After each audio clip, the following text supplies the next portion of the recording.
গাড়িটার নাম ছিল পালকি। পালকি পালকি। আর আবার যদি ছোটবেলা আমরা দেখেছি টাপার গাড়ি, যে টাপার গাড়ি বলছেন, টাপার গাড়ি এই বয়স্ক দাদা চাচারা আছে এরা বলতে পারবে টাপার গাড়ি কাকে বলে। টাপরা, আর আমাদের দিকে টাপার বলে। আর ঘোড়ার গাড়ি, ঘোড়ার গাড়িও ছিল, তারপরে ঘোড়ার গাড়ি একটা সম্মানসূচক ঘোড়ার গাড়ি তৈরি হলো। আর এখন 4 চাকা, তারপর যেমন তেমন লয়, ওই যে মারুতি যেগুলি ফ্যামিলি কার মানে স্ট্যান্ডার্ড যেগুলি যেগুলো ভালো চলবে, প্রথমে হয়তো মারুতি গুলা চলতো, এখন বলছে কি না হবে না, একটু ভালো উন্নত মানের গাড়ি।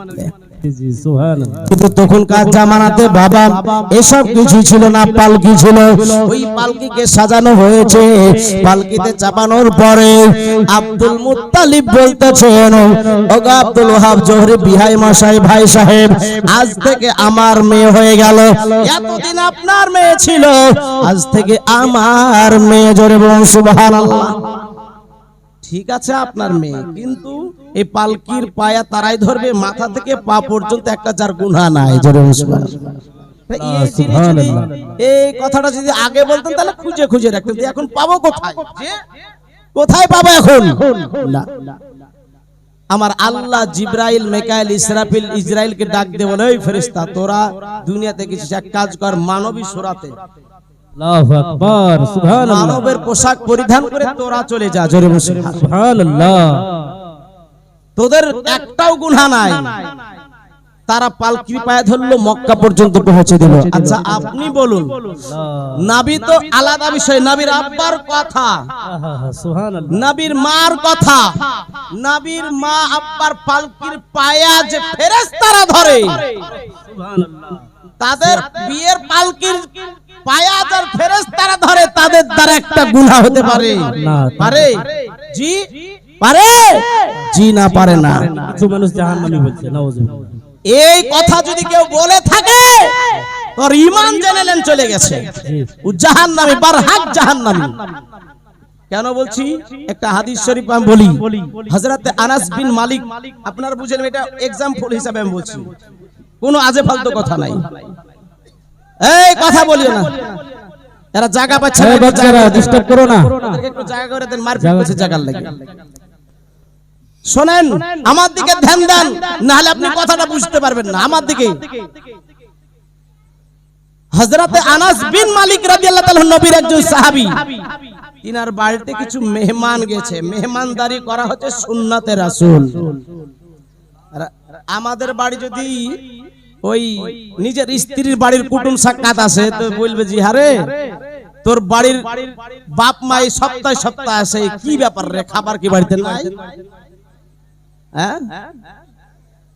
কিন্তু জেনারেলিয়ান যার বাড়িতে যত মেহমান আসবে তার প্রতি আল্লাহ তত খুশি হবে। জোরে মুসলমান, তত রহমত হবে।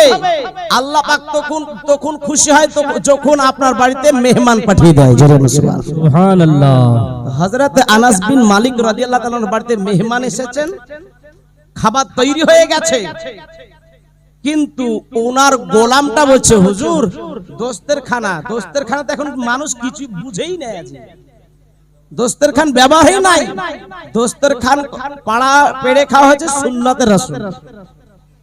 দোস্তের খানাটা ময়লা হয়েছে, তো বলে তুমি কি জানো না এ কিভাবে ময়লা পরিষ্কার করতে হবে? হুজুর কিভাবে?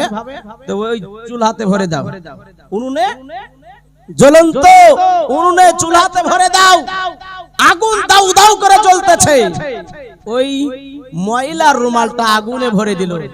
আপনি বলেন এই রুমাল যদি, আমার এই রুমালটা যদি আগুনের মধ্যে ভরে দিই, এর অস্তিত্ব থাকবে? পুড়ে ছাই হয়ে যাবে। তো আনাস বিন মালিক রাদিয়াল্লাহু তাআলা গোলামটা যখন আগুনে ভরে দিল, দোকানে যেইভাবে কিনতে পাওয়া যায় রুমাল, নিউ নতুন হয়ে বের হয়ে চলে আসলো। জোরে বলুন সুবহানাল্লাহ, আর একটু জোরে বলুন সুবহানাল্লাহ, সুবহানাল্লাহ। সাহাবারা বলছে, ভাই আনাস এটা কেমন করে সম্ভব? আগুনের কাজ হচ্ছে পোড়ানো, তো না পুড়িয়ে নতুন হয়ে বের হয়েছিল, কারণ কি? বলে নবী আমার বাড়িতে মেহমান হয়ে এসেছিলেন, নবী মুস্তাফা খাওয়া দাওয়ার পরে নবী মুস্তাফাকে হাত মোছার জন্য এই রুমালটা দিয়েছিলাম। জোরে সুবহানাল্লাহ। যেমন আপনার বাড়িতে হুজুর হাফেজ কারি মাওলানা হারুন আর রশিদ হুজুর যখন মিলাদে যাবেন খাওয়ার শেষে বলে হুজুরকে একটা গামছাতে বা রুমাল দিয়ে হাত মুছো, নাকি? সুবহানাল্লাহ। তো আমার নবী মুস্তাফাকে রুমালটা দিয়েছিলাম হাত মুছার কারণে, নবী মুস্তাফার দস্ত মুবারক হাত মুবারক মুছার কারণে, হাতের ছোঁয়া লাগার কারণে, এই জন্য সেই দিন থেকে আমার ঈমান ও আকীদা পুক্তা যে আমি এই রুমাল আর কাচার প্রয়োজন পড়বে না, সারও লাগবে না, ইজিও লাগবে না, শ্যাম্পুও লাগবে না। সেই দিন থেকে আমি কি করি, কাচার প্রয়োজন হলে আগুনে ভরে দিই, আগুনে পোড়াতে পারে না। কেন? নবীর ছোঁয়া লেগেছে জন্য। রেডি হন, রেডি হন, রেডি হন। সুবহানাল্লাহ।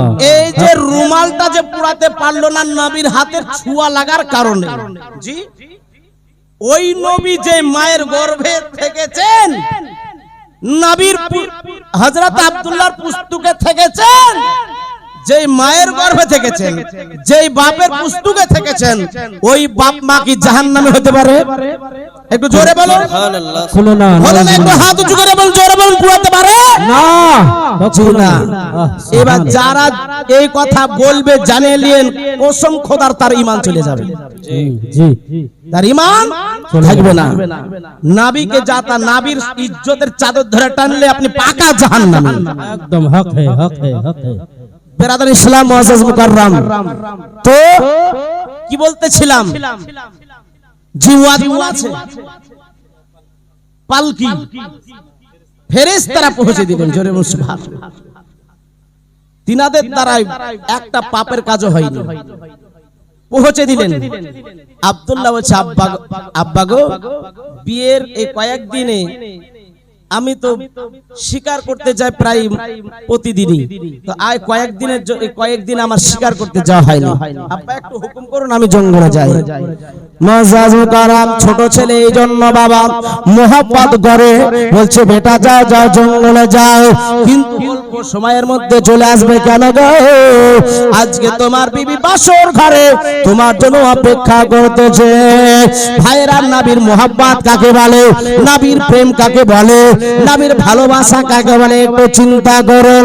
ভাইরা, মায়েরা, আমার বোনেরা, একটু শুনে নেন। রাতের বেলা এবার আমার আব্দুল্লাহ জঙ্গলে যাচ্ছে, তো একটা জায়গায় ঘর বাঁধা রয়েছে, আর একটা সুন্দরী মহিলা, সুন্দরী রূপবতী একজন মেয়ে ডাক দিতেছে, আব্দুল্লাহ এদিকে এসো, হে আব্দুল্লাহ এদিকে এসো, নাম ধরে ডাকে। আরে এই নাম আমার জানলো কি করে? আরে ঘর তো জঙ্গল ছিল না, হ্যাঁ জানলো কি? ওই মেয়েটার নাম কিতাবে লিখতেছে, একটা কিতাবে লেখা আছে সিরাতে মুস্তাফা, ওর নাম হচ্ছে ফাতেমা, আর আরেকটা কিতাবে উম্মে জামিল। এই ফাতেমা ডাক দিতেছে, এত সুন্দর রূপবতী মহিলা, বলছে তোমার বাড়ি কোথায়? আমার নাম জানলে কি করে? এখানেই বা ঘর বেঁধেছে কেন? বলে আমার বাড়ি হচ্ছে ইয়ামান শহরে, আমি বাদশার মেয়ে, আমি হচ্ছি বাদশার মেয়ে। তো তুমি জঙ্গলে কেন বাস? বলছে এই জন্য বাস, আমার আব্বা তাওরাত জবুর পড়া জানতেন, আমি শুনেছি যে নবীর আব্বা যে হবে তার নাম হবে আব্দুল্লাহ, তার কপালে একটা নূর থাকবে। বেশক, বেশক। যার সঙ্গে বিয়ে হবে তার নাম হবে আমেনা, বাপের নাম হবে আব্দুল ওয়াহাব জোহরি, মায়ের নাম হবে বাররা বা বীররা। কিন্তু আমি চেষ্টার কমতি করিনি, যদি পারি, যদি পারি, নবীর মোহাব্বতের জন্য এখানে এসে ঘর বেঁধেছি। সুবহানাল্লাহ। আচ্ছা, তো তুমি বলো, তুমি আমাকে বিয়ে করতে কি রাজি? বলছে মনে মনে, বলছে এই তো আমি বিয়ে করে রেখেছিলাম, আবার দ্বিতীয় বিয়ে? হ্যাঁ, আবার বলছে যদি বিয়ে না করে তাহলে আমার জানকে হারিয়ে দিব। তাও তো কথা, আমার জন্য জান হারাবে? বলে আমার বাড়িতে অভিভাবক আছে, আমি যাব, তারপরে জানবো, যদি রাজি হয় তো আমি তোমাকে বিয়ে করব। আর আমাদের মাঝে তা হয় না, ভিতর ভিতর কটলাইন, ভিতর ভিতর বাপ মাকে না জানিয়ে ভালোবাসা করে নিয়েছে, ভিতর ভিতর বিয়েও হয়ে গেছে দেখা যাচ্ছে। জি, বাপ মাকে দুঃখ কষ্ট দিয়ে বিয়ে করা, ওই বিয়ে করা সুখী হবে না। সুখে থাকবে না। বাপ মায়ের দোয়া নিয়ে যে কাজ করবে সে কাজ সফল হবে। জোরে বলুন সুবহানাল্লাহ। মুআজ্জাজ মুকাররম তো হযরতে আব্দুল্লাহ বাড়ি আসলেন, আব্বাকে বলতে যাবে, এমন অবস্থায় বলছে না তুমি তোমার কথাগুলো পরে শুনবো, তোমার স্ত্রী ঘরে আছে, যাও। বাসর ঘরে বসেছে আমিনা, যেমনই বাসর ঘরে ঢুকেছে মা আমিনা ওই এক গ্লাস শরবত নিয়ে তার ইজ্জতে সম্মানে দাঁড়িয়ে গেছে। জোরে বলুন সুবহানাল্লাহ। স্বামীকে ইজ্জতে, স্বামীকে সম্মানার্থে স্বামীর দাঁড়িয়ে গেছে। আর আমরা বুলডোজার মারি, বুলডোজার এমন মুখের একটা ভাষা, মার থেকে এসে যদি বলে এক গ্লাস পানিতে তো পাল আছে দেখতে পাচ্ছ না, টিপে খাও। হ্যাঁ, মা আমিনার কাছ থেকে শিখুন। ওই এক গ্লাস শরবত পান করলেন, ওই রাত্রি ওই দিনেই নবী মুস্তাফার নূর পরিবর্তন হয়ে মা আমিনার গর্ভে আসলো। জি, ওই দিনটা কোন দিন ছিল আপনাকে শুনেছেন? বলেন তো কোন দিন ছিল? আলেম ওলামারা বাদ দিয়ে ওনারা জানেন, আপনারা কোন বক্তার মুখে শুনেননি? নবী আমার মায়ের গর্ভে কোন দিনে এসেছিল, কোন দিনটা ছিল আমাদের জানা নাই। জি বলবো, সেই দিনটা ছিল শুক্রবারের দিন। জোরে বলুন সুবহানাল্লাহ। আর একটু জোরে বলুন সুবহানাল্লাহ, সুবহানাল্লাহ। এই জন্য আমার আল্লাহ পাক এই দিনটাকে সাপ্তাহিক ঈদ বানিয়ে দিয়েছে। আর একটু জোরে বলুন, সাপ্তাহিক ঈদ বানিয়ে দিয়েছে। আল্লাহু আকবার। মানুষ 5 ওয়াক্ত পড়ুক নাই না পড়ুক, শুক্রবারে হাজিরা দিতে যায়। জি জি। কেন? ওই দিন আমার নবী মায়ের গর্ভে এসেছে। আর সারা দুনিয়ার জীব জন্তুরা একে অপরকে জবান খুলে কথা বলছে যে কি জানিস আমার নবীর নূর মায়ের গর্ভে চলে এসেছে। জোরে বলুন সুবহানাল্লাহ। সুবহানাল্লাহ, সুবহানাল্লাহ। কি মুহাব্বত! জীব জন্তু সবাই জানে, সবাই নবীকে চিনে জানে, কিন্তু এই দুপায়া জানোয়ার আছে, এরা নবীকে মুহাব্বত করতে চায় না। এমনকি এমনও বলে যে নবীর হজ করতে গেলে নবীর রওজায় যাওয়ার দরকার নাই। আস্তাগফিরুল্লাহ। নবীজি নিজের জবান দ্বারা বলেছে যে মদিনায় আসলো, আমার রওজা যে জিয়ারত করলো না, সে আমার প্রতি জুলুম করলো। জি জি। যে মুসলমান থাকবে থাকবে না, ও তো আপনার দূরের কথা। আল্লাহর রাসূল হাদিস শরীফে বলেছে মান যারা কবরি ওয়াজাবাত লাহু শাফাতিন, যে আমার রওজা জিয়ারত করলো সে তার জন্য শাফাত ওয়াজিব হয়ে গেল। আল্লাহু আকবার, আল্লাহু আকবার। হ্যাঁ, মুআজ্জাজ মুকাররম নবী কি জিনিস? তো এই নবীর নূর পরিবর্তন হয়ে মায়ের গর্ভে আসলো। সমস্ত হাদাস পুরা করার পরে আব্বাকে বলছে, আব্বা জঙ্গলে একটা মহিলা দেখলাম, এই মহিলাটা আমাকে বিয়ে করতে চায়। কপালের দিকে তাকিয়ে দেখে যে নূর পরিবর্তন হয়ে গেছে, নূর আর নাই। বলছে যা, কিসের জন্য যে বিয়ে করতেছে আব্দুল মুত্তালিব তো বুঝে জানে, যা বিয়ে করে নিয়ে চলে আয়। জঙ্গলে যাচ্ছে, বিয়েতে আর রাজি হয় না, ঘরে ঢুকে কান্না করছে, হে ফাতেমা বের হও, হে ফাতেমা তোমার বিয়ের পাইগাম নিয়ে এসেছি, তোমার খুশির সংবাদ নিয়ে এসেছি। বেরাদার ইসলাম মুআজ্জাজ মুকাররম, ওই ফাতেমা বলছে তোমাকে আর বিয়ে করব না। গেলে কেন? তোমার কপালে নবীর নূর ছিল, ওই নূরের লোভে আমি তোমাকে বিয়ে করতে চেয়েছিলাম, নবীর মা হতে চেয়েছিলাম। সত্যি করে বলো আব্দুল্লাহ, তুমি কি বিয়ে করেছো? বলে হ্যাঁ। বলে ওই মেয়েটার নাম কি? আমিনা। বলে হ্যাঁ। তুমি কি করে জানলে? বলে আমার আব্বার মুখে তাওরাত জবুর শুনেছি।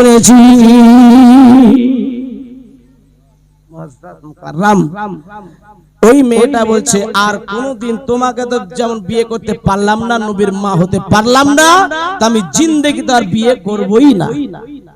এই আব্দুল্লাহর বিয়ের কথা শুনে হাজারেরও অধিক নারী নবীর প্রেমে জান দিয়ে দিয়েছে। সুবহানাল্লাহ। নবীর মুহাব্বতে মুআজ্জাজ মুকাররম, এই দেখেন বাবা নূর পরিবর্তন এইভাবে রাত দিন আসে। বিয়ের 2 মাস হলো আমার নবী পাকের আব্বা আব্দুল্লাহকে আব্দুল মুত্তালিব বলছে এতদিন একাই ছিলে, 2 জন হয়েছে, এবার তুমি যাও ব্যবসা শেখার জন্য, ভাইদের সঙ্গে ওই মুলকের সামনে ব্যবসা করতে যাও। আব্দুল্লাহকে কোনোদিন হুকুম করে না, ছোট ছেলে ভালোবাসে। আমিনাকে বলছে, আমিনা আমার আব্বা আজ হুকুম করেছে, রাত্রিবেলা গল্প করছে, আমার আব্বা আজ একটা কথা বলেছে, ব্যবসা করতে যেতে হবে। কান্না করতে আরম্ভ করলো। সবে মাত্র বিয়ে, নতুন বিয়ে, কেউ যেতে চাইবে? যে নতুন স্ত্রী ঘরে থেকে কেউ যেতে চাইবে না, তবে যেতেই হবে, আব্বার হুকুম। সকালবেলায় উটগুলো সাজানো হয়েছে, সূর্য উদিত হয়ে গেছে, কিন্তু বুঝতেই পারে না, গল্প করতে টাইম শেষ। যদি ভালো লাগে কোন জিনিস, এখানে মনে করেন যদি ওয়াজ, আমার ওয়াজ আপনাদেরকে ভালো লাগে তো উঠতে মন চাইবে? চাইবে না জি। আর শীতের রাত্রে যদি মানুষ মারা যায়, সকালে মাটি হবে, তো আর রাত আর পুরাই না। কটা বাজিল রে? 9টা। কটা বাজিল? 11টা। মনে হচ্ছে 1 ঘন্টা, মনে হচ্ছে 1 রাত। জি। আর ভালো সময় হলে কাট কাট কাট কাট কাট করে সময় চলে যাবে, কিভাবে যে বুঝতে পারবেন না। এইরকম ভাবে সকালে সূর্য উদিত হয়ে গেছে, ডাক দেয় আব্দুল্লাহ, বের হ, রেডি হয়ে চলে আসো বেটা। সবাই রেডি হয়ে গেছে। উটের উপরে 12টা সন্তান সারিবদ্ধ হয়ে আছে, পিছনকার উটটা শুধুমাত্র খালি আছে। আব্দুল্লাহ চেপে গেল, আল্লাহকে বলছে, আল্লাহ গো, উট যেন না চলে। আমি নাও বলতেছে উট যেন না চলে, কিন্তু আল্লাহ তো সেখান নিয়েই যাবে, কারণ আমার নবীকে এতিমের নেতা বানাবে। তাই এবার জানো, উনকে স্বামী 6 মাস ব্যবসা করতে লাগে, সেখানে 1 মাসই শেষ। বলছে, আব্দুল্লাহ তোমার বরকতে মনে হয় আমাদের ব্যবসা 1 মাসই শেষ হয়েছে, তুমি নবীর আব্বা বলে। তাই বাড়ি যাবে, একটা আনন্দ। 6 মাসের কথা সেখানে 1 মাসই শেষ, খুব আনন্দের কথা। মাকামে আবুয়া নামক জায়গায় এসে পেটে ব্যথা বা বোখার, জ্বর, পেটে ব্যথা আরম্ভ হলো। তখন বলছে, ভাইদেরকে ডাক দিল, ভাই একটু তোমরা থামো, আমি আর সহ্য করতে পারি না, আর সহ্য করতে পারি না, একটু দাঁড়াও ভাই, দাঁড়াও, তোমরা দাঁড়াও। ভাইরা বলছে, আরে আমাদের আদরের ছোট ভাইয়ের কি পেটে ব্যথা হতে হলো? মুআজ্জাজ মুকাররম, ওইখানে ডাক্তার কয়েকদিন তারা দাঁড়িয়ে রুকে গেল। ডাক্তার যারা ভালো ভালো ডাক্তার, কবিরাজ দেখালো, হাকিম দেখালো, কোনো মতে কমতির কথা নয়।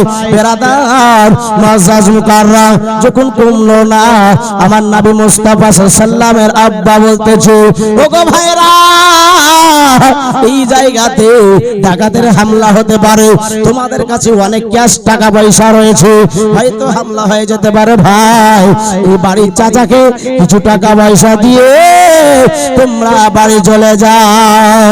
তারা বলে, ভাই গো, সব চাইতে তুমি হলো আমাদের আদরের ছোট ভাই, তোমার ছোট মাথায় এত বুদ্ধি। শুধু ভাই, শুধু তাই না, উটটাও নিয়ে চলে যাও, যে উটটাতে আমি এসেছি উটটাও নিয়ে চলে যাও। বলে, না না ভাই, উটটা থাকো, রোগ ভালো হয়ে যাবে, আরে উটে চড়ে তুমি বাড়ি চলে আসবে। বলে, না না, তুমি বাড়ি নিয়ে চলে যাও। এই দেখেন বাবারা, বাড়ি চলে আসতেছে, আর এদিকে মামিনা একটা স্বপ্ন দেখতেছে।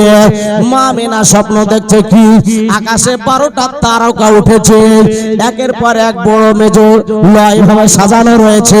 সবচাইতে পিছনে যেই তারাটা আছে, এই তারাটা যেন সবচাইতে ছোট তারা।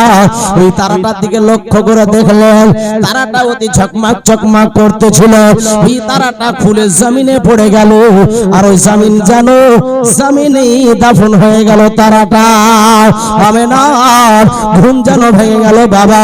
ঘুম ভেঙে যাওয়ার পরে আমিনা আর ঘুম আসলো না। ওই রাত্রি কালেতে যেন আপনার চলতে আরম্ভ করলো। কার কাছে চলতে আরম্ভ করলো? বাবা আব্দুল মুত্তালিব কাবা শরীফের মুতাওয়াল্লি। এইখানে চলে যাওয়ার পরে ডাক দেয়, আব্বা গো, আব্বা গো, একটু বের হয়ে আসুন। বলে, কে কে? মহিলার আওয়াজ পাওয়া যায়। ঘর থেকে বের হয়ে এসে দেখে আমিনা। আমিনা এত রাত্রিতে কেন, এত গভীর রাত্রিতে কেন, কে কি বলবে? আমিনা, তুমি বাড়ি চলে যাও। বলে, আব্বা গো, রাত্রিতে একটা ভয়ানক স্বপ্ন দেখলাম, একের পর এক 12টা তারা সাজানো আছে, সবচাইতে যেটা ছোট তারা জমিনে পড়লো, আর জমিনে খুলে পড়ে জমিনে দাফন হয়ে গেল। আব্বা গো, এইরকম ভয়ানক স্বপ্ন কোনদিন দেখি নাই। আব্বা, আপনি তো স্বপ্নের তাবির বলতে পারেন, একটু স্বপ্নের তাবিরটা আপনি বলে দেন। বলে, আমি না, কোনো ভয়ের স্বপ্ন নয়, কোনো ভয়ের কারণ না, তুমি বাড়ি চলে যাও। কিন্তু আব্দুল্লাহ স্বপ্নের তাবির বুঝতে পারছেন, এই জন্য তিনি ভেবে নিয়েছেন আমার বেটার নিশ্চয়ই কোনো ক্ষতি হয়েছে। ছোট তারকা মানে আমার আব্দুল্লাহ, অতএব আমার বেটার নিশ্চয়ই কোনো ক্ষতি হয়েছে। সকাল হলো, সকাল বেলায় ওই ছেলেরা একের পর এক চলতে আসতে আরম্ভ হলো। বড় ছেলে আসার পরে সালাম করলো, আব্বা গো এইতে বাড়ি চলে আসলাম, ব্যবসা শেষ। বলে আরে আমার ছোট ছেলে আব্দুল্লাহ কোথায়? বলে আব্বা গো আপনার ছোট ছেলে মোহাব্বতের ছেলে পেটে ব্যথা আরম্ভ হয়েছে, ওষুধ ভালো হয় না, এই জন্য একটা বাড়িতে রেখে আসলাম আব্বা গো। ওই চাচাটা খুব ভালো ছিল, এই জন্য তার বাড়িতে রেখে আসলাম। বলে কি করলি? তোদের স্ত্রীরা তোদেরকে দেখবে, আনন্দ করবে, কিন্তু আমি না নিজের স্বামীকে না পেলে সে কত না কান্না করবে। সবে মাত্র বিয়ে হওয়া 2 থেকে 3 মাস হয়েছে। যা যা বেটা চলে যা, একটু রেস্ট কর, গোসল করে খাওয়া দাওয়া করে আবার সেই জায়গায় চলে যা। এই দেখেন বাবা হারিস চলে গেলেন। হারিস দেখছে একটা খাটিয়াতে করে কাফন জড়ানো লাশ রয়েছে। হ্যাঁ কার লাশ এটা? কেউ বলছে এটা আব্দুল্লাহ লাশ, আর আরেকটা রাতে এসেছে বাবা ওই বাড়ির মধ্যে ঢুকলেন, মানুষেরা মাটি দিয়ে বাড়ি আসতেছিল, চোখের পানি মুছতে মুছতে বলতেছে হ্যাঁ গো তোমরা কান্না কেন করো? বলতেছে শোনো গো এ হারিস কখন আসলে? বলে এই তো সবে মাত্র আসলাম। বলে শোনো আমার ভাই কোথায়? বলে তোমার ভাইকে এমন জায়গায় রেখে এসেছি আরামের ঘুম পাড়তেছে, আগে তুমি একটু রেস্ট করো, খাওয়া দাওয়া করো, নাস্তা পানি করো, তারপর তোমার ভাইয়ের কাছে নিয়ে যাও। বাবা নাস্তা পানি করা হলো। বলছে না না আমি আর রেস্ট করবো না, আমার ভাই কোথায় আছে চলো আমাকে নিয়ে চলো সেই জায়গায়। একটা জঙ্গলে গোরস্থানের ভিতরে ঢুকলেন, ঢোকার পরে বলতেছে এটা আমার মার কবর, আমার মা কবে মারা গেছে। কেউ বলছে এটা আমার ভাইয়ের কবর, কেউ বলছে এটা আমার বাপের কবর। এইভাবে সবাই একের পর এক কবর দেখাতে আরম্ভ করেছে, কিন্তু বলতেছে না আমার আব্দুল্লাহ কোথায়। কিন্তু একটা লোক এই আঙ্গুল দিয়ে বলতেছে এটাই হলো তোমার ভাইয়ের কবর। যেমনই বলা বাবা অজ্ঞান হয়ে জমিনে পড়ে গেছে। তারা পানি ছিটা দিয়ে হুঁশ ফিরে পেল। বলে হ্যাঁ গো আমি এখন আমার আব্বা আব্দুল মুত্তালিবকে কি জবাব দেব? আমি নাকি জবাব কি দিব? বলছে শোনো গো হারিস, দুনিয়ার মাঝে কেউ থাকে না, আসার একটা সিরিয়াল আছে কিন্তু যাওয়ার কোনো সিরিয়াল নাই। আছে বাবা? আছে না? দুনিয়া ছেড়ে সকলকে যেতে হয় রে, মায়াবী জালের দুনিয়া। যাদের নেক আমল আছে তারাই সুখে থাকতে পারবে। শুধু নেক আমল হলে হবে না, নবীর প্রেম মোহাব্বত থাকবে যার, তার সবকিছু কাজে লাগবে।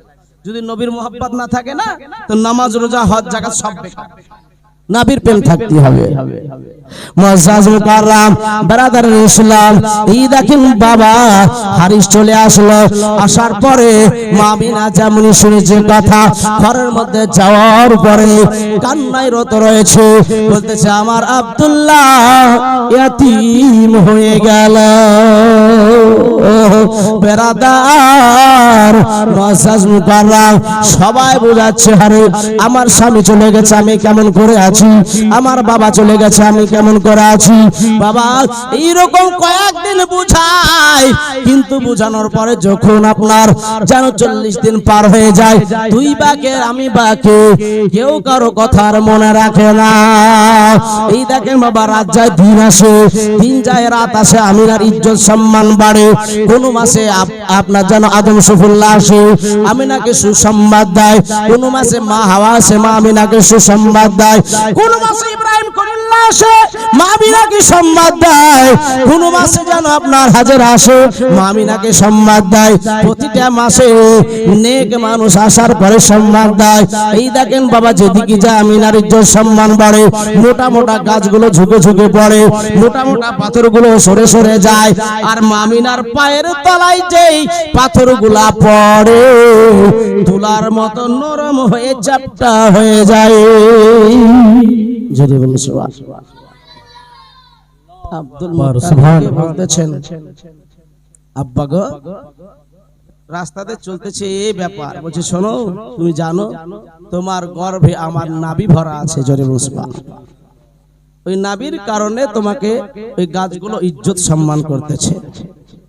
কুয়াতে পানি আনতে গেলে কুয়ার পানি উপরে উঠে পড়ে। ইহুদির মহিলারা বলছে আমি না কেমন করে পানি আনে দেখবো দেখবো। কুয়ার পাড়ে যাচ্ছে, ও রশি বালতি সবকিছু সরিয়ে রেখেছে। আমার আল্লাহ বলছে পানি উপরে উঠ, আমার পায়ে পানি উপরে উঠ। আমার নাবি মায়ের গর্ভে ভরা আছে, আমার নাবি যেন কষ্ট না পাই, আমার আমিনা যেন কষ্ট পাই না পাই। আমিনা কষ্ট পেলে আমার নাবি কষ্ট পাবে। জোরে বলছো পানি উপরে উঠলো। পানি উপরে উঠে মা আমিনা আরামের সহিত নদীতে পানি যে ভরে আরামের সহিত পানি ভরে নিয়ে আসছেন। ইহুদিরা বলছে ইয়ার কিভাবে বলছে একটু পানি দাও তো। আমি না পানি দাও, পিপাসা লেগেছে, পানি পান করবে নাও। পানি পান করে, হ্যাঁ পানি পেলো কোথায় রে? আমরা তো ডোল রশি সব কিছু সরিয়ে রেখেছি। যাওয়ার পরে দেখছে চতুর্দিক কুয়ার ভেজা রয়েছে। জোরে সুবহানাল্লাহ সুবহানাল্লাহ। তারা বুঝতে পারলো আমিনা কোনো সাধারণ ব্যক্তি, সাধারণ কোন মহিলা নয়। জোরে সুবহানাল্লাহ। মুআজ্জাজ মুকাররম, এই দেখেন বাবারা, আমিনা রাজায় দিন আসে, নবী মুস্তাফা পৃথিবীতে আসার সময় হয়ে আসছে। আমিনা ঘরের মধ্যে শুয়ে আছে, গোটা শরীরটা ঘেমে থুপথুপে হয়ে গেছে। আর চিন্তা করছে আহারে আজকে যদি আমার স্বামী থাকতো কত না ভালো লাগতো। আজকে আমার স্বামী নাই, আমার বেটার ধাত্রী মাতা কে হবে? সুবহানাল্লাহ সুবহানাল্লাহ। আমার আল্লাহ বলছে আমি না তোমাকে দুঃখ কষ্ট করতে হবে, ঠিক আমি লোক পাঠিয়ে দেব। আমার নবী বেমিসাল নবী, আমার নবী হচ্ছে উদারহীন নবী, যার সাথে কোনো তুলনা নাই। জোরে বলুন সুবহানাল্লাহ। এই জন্য কই বলছে হয়নি, হবে না, হতে পারে না আমার নবীর সাথে কারো তুলনা। আহা সুবহানাল্লাহ। হাত উঁচু করে বলে ইয়া রাসূলুল্লাহ। ঘুমিয়ে যায় না, ঠিক আছে, ঘুমিয়ে যায় না, ঘুমিয়ে যায় না। হয়নি, হবে না, হতে পারে না আমার নবীর সাথে কারো তুলনা। তুলনা তো দূরের কথা, ছায়াও মিলে না। তুলনা তো দূরের কথা, ছায়াও মিলে না। হয়নি, হবে না, হতে পারে না আমার নবীর সাথে কারো তুলনা। এবার থেকে জীবনীটা এবার ভালো লাগবে। জি জি জি। এখান থেকে জীবনী ভালো লাগবে। আল্লাহ মা বোনের তো জায়গা দিয়ে যাচ্ছে না গো, ওখানে কোন কমিটি যান ভালো করে জায়গা করে। জি জি জি। সুবহানাল্লাহ। আমি জানি এখানে মাহফিল ভর্তি হয়ে যাবে, তো ভর্তি ইনশাআল্লাহ হয়ে গেছে। আল্লাহু আকবার। আমাদের যত পৃথিবীতে পয়গম্বর এসেছেন আল্লাহকে দেখার জন্য লালায়িত ছিলেন। মুসা কালিমুল্লাহ বলেছে রব্বি আরিনি, আল্লাহ দেখা দাও। আল্লাহ কি বলেছে? লান তারানি, তুমি আমাকে দেখতে পারবে না। জোরে বলুন সুবহানাল্লাহ। পয়গম্বররা দেখতে চাইছেন, কিন্তু আমাদের নবীকে আল্লাহ দাওয়াত দিয়ে ডেকেছেন। জোরে বলুন আল্লাহু আকবার। সুবহানাল্লাহ। নবীর উম্মত আমরা, এজন্য কি বলছে সকল নবী রাসূল ছিলেন খোদার দিওয়ানা। দুই নয়নে দেখবে খোদা, দিলের তামান্না। জোরে বলুন। সকল নবী রাসূল ছিলেন খোদার দিওয়ানা। দুই নয়নে দেখবে খোদা, দিলের তামান্না। আর মোদের নবীকে নিলেন ডেকে আল্লাহ, আর মোদের নবীকে নিলেন ডেকে দেখবে রব্বানা। জোরে আরেকটু জোরে সুবহানাল্লাহ। হয়নি, হবে না, হতে পারে না আমার নবীর সাথে কারো তুলনা। তুলনা তো দূরের কথা, ছায়াও মিলে না। হয়নি, হবে না, হতে পারে না আমার নবীর সাথে কারো তুলনা। আপনারা শুনেছেন ইউসুফ আলাইহিস সালাম পৃথিবীতে কত সুন্দর ছিল। জুলেখা ইউসুফ আলাইহিস সালামকে কত মোহাব্বত করত, তা দেখে মিশরের নারীরা বলেছিল আরে একটা গোলামকে এত ভালোবাসিস, তুই গোলামের মধ্যে কি ভর আছে দেখবি। যত বড় রাইস বড়লোক ব্যক্তি রাজা বাদশা ঘরের সব মহিলাদেরকে দাওয়াত করলো, স্টেজ তৈরি করলো, সম্মুখে সবকে বসে আছে, বলে তোরা তখনই তোদেরকে আমি এই আপেল কাটতে বলবো যখন ইউসুফ আলাইহিস সালামকে সম্মুখে নিয়ে আসবো, তখন তোরা আপেল কাটবি। পর্দা সরিয়ে দিল, ইউসুফ আলাইহিস সালামকে স্টেজে নিয়ে এসে বলে এবার তোরা আপেল কাট। চাকু দিয়ে আপেল কাটে আর ইউসুফকে দেখে আপেল কেটে হাতের আঙ্গুল কেটে পড়ে গেছে, বুঝতেই পারেনি। জোরে বলুন সুবহানাল্লাহ। সুবহানাল্লাহ। ইউসুফ আলাইহিস সালামের চেহারা দেখে যে এই অবস্থা হয়, আমাদের নবীকে দেখলে তারা কি করত? আল্লাহু আকবার। গর্দন কেটে দিল। যে নবীকে 70,000 নূরের পর্দাতে ঢেকে রাখা হয়েছে, একটা পর্দা যদি সরিয়ে দেওয়া হয় সারা পৃথিবী গোটা আলোময় হয়ে যাবে। জোরে বলুন সুবহানাল্লাহ। তাই কই বলতেছে হযরত ইউসুফকে দেখে যারা আঙ্গুল কেটেছে তারা কি আমার নবীর রূপ দেখেছে? আর দেখতে যদি কেটে দিত, দেখতে যদি কেটে দিত কলিজা খানা, হয়নি হবে না, হতে পারে না আমার নবীর সাথে কারো তুলনা, হয়নি হবে না, হতে পারে না আমার নবীর সাথে কারো তুলনা। আমার মা বোনেরা, আমার খালারা, বুবুরা, আমার ভাইরা শুনে যান রাতের বেলা, এই দেখেন নবী মুস্তাফার আম্মা জননী গোটা শরীরটা যেন ঘেমে থুপথুপি হয়ে গেছে। আমার আল্লাহ পাক ডাক দিয়ে বলতেছে রে জান্নাতি পাখি, এক্ষুনি তাড়াতাড়ি করে চলে যাও, আমার আমিনা যেন কোনো কষ্ট না পায়। এই দেখেন আমিনার ঘরে আসলো, ওই পাখিটা জান্নাতি পাখি হাওয়া করতে আরম্ভ করলো। জোরে বলুন। শুধু তাই নয়, বলে এত হবে না, এ ফেরেশতারা যা এক গ্লাস জান্নাতি শরবত নিয়ে যা। এই দেখেন জান্নাতি পানি, এক গ্লাস শরবত নিয়ে এসে মা আমিনার পাশে রেখেছে। মা আমিনা চোখটা খুলে দেখে এক গ্লাস শরবত রয়েছে। ওই গ্লাসের শরবতটা যেমনই বাবা পান করা, আমিনা বলে গোটা শরীরটা যেন শীতল হয়ে গেল, গোটা শরীরটা যেন ঠান্ডা হয়ে গেল। বলে কেন? ওই স্বাদটা কেমন ছিল? মা আমিনা বলে দুধের চাইতো সুস্বাদু, মধুর চাইতো মিষ্টি। জোরে বলুন সুবহানাল্লাহ। অর্থাৎ জান্নাতি পানি মেরাদার। শুধু তাই নয়, আমার আল্লাহ পাক ডাক দিয়ে বলে এরে জান্নাতীর মণিগন্তরা শোন, দুনিয়ার মানুষের ধাত্রী মাতা হবে দুনিয়ার মহিলা, কিন্তু আমি চাই আমার নবীর মার কাছে দুনিয়ার মানুষ দুনিয়ার মহিলা যাবে না, আমার নবীর ধাত্রী মাতা জান্নাতি মহিলারাও হবে। আদম শফিউল্লাহর বিবিকে ডাক দিলে, আদম শফিউল্লাহর বিবি হাওয়া এদিকে এসো। বলে আল্লাহ বলুন। বলে শোনো, দুনিয়ার মাঝে যেতে হবে মা আমিনার ঘরে। আল্লাহ ঠিক আছে যাব। তো বলে তুমি একা যাবে, কেমন করে হয়? এবার আরেকজন মহিলাকে ডাকলো, হাজেরা এদিকে এসো, এদিকে এসো। হাজেরাকে ডাকা হলো, আবার এই দুজন তোমরা যাবে, কেমন করে হয়? আরেকজন ডাকলো,